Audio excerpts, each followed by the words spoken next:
Hey everybody, today I'm going to be making a kitchen backsplash, and I am starting off with some mica powder, which is ancient copper mixed with pink, and I've put that in some resin.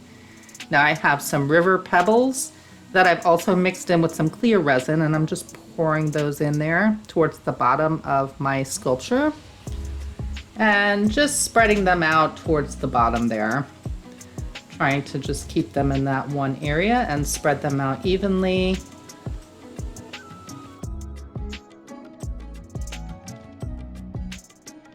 And next I'm going to be adding some sand, which I've mixed with resin, and just putting that across there.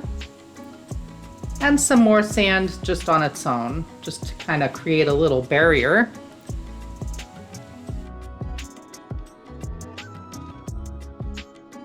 So now I have a little bit of my ancient copper mixture with pink that I'm pouring on top of my river pebbles.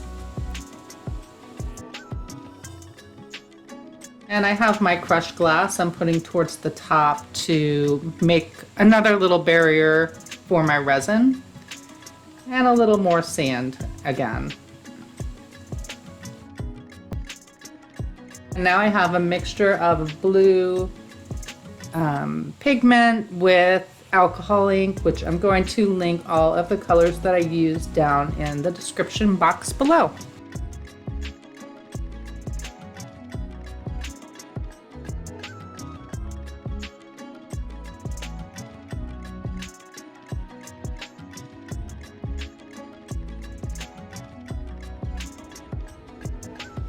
And a different blue again, and I will definitely let you guys know what colors I used in the description box. It's kind of hard to remember exactly.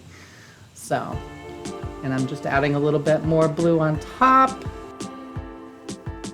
Trying to cover up all that sand because I don't want that sticking out in my final sculpture.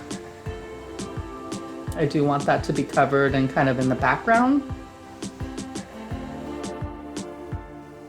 Now I have some turquoise crushed glass that I had made, and I'm just adding that along the top. And now I'm doing my waves. I have the HTV Pigment Paste that I've mixed with a little resin and just using my heat gun to spread that out. And I'm doing it in different areas and just going different directions with my heat gun to create a wave effect. And I kept doing this until I got the desired effect that I wanted.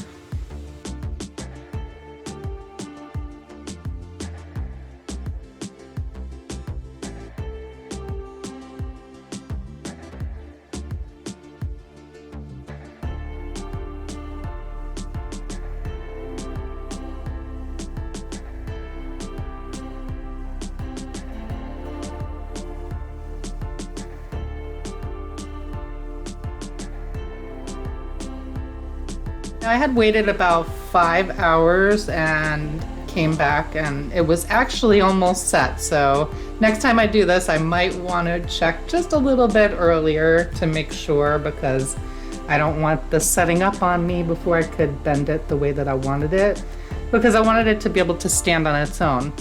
So basically I have a plastic pet tray underneath a silicone pet tray, and now I'm using my pool noodles, which I had cut in half, to make a shape so that this will stand on its own.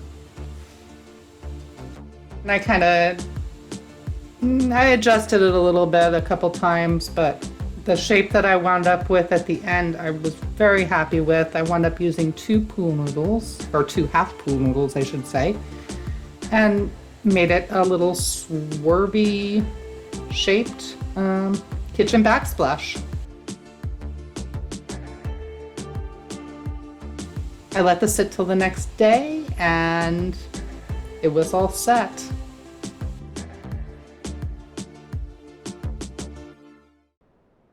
So here is the final kitchen backsplash. I'm very happy with it. I really hope you like this video.